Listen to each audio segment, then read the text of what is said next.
Now we're going to talk about working backwards. If you're given an area and you want to find an individual piece of your shape, you first have to know which formula you're dealing with.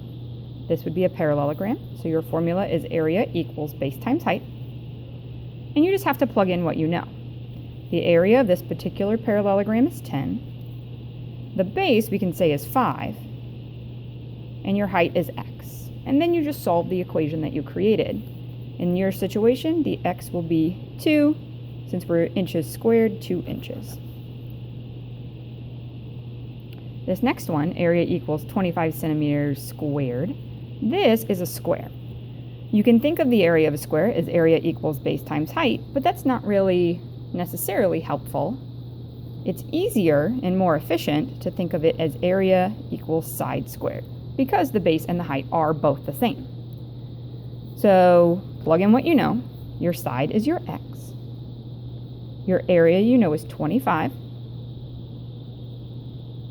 To get the x by itself, you have to root both sides. So your x would have to equal 5. And since you're centimeters squared, x would be 5 centimeters. And the last one, the area of a triangle, your formula is area equals base times height divided by 2. And from here, you need to fill in what you know. You know your area is 12. You can say that your height is 4 and your base is x. So 4x, and don't forget that over 2. It's a common mistake. There's a lot of things that you can do from here.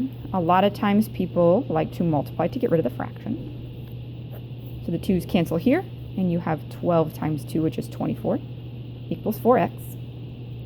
And now, get x by itself by dividing both sides by 4. So your x will equal 6 feet.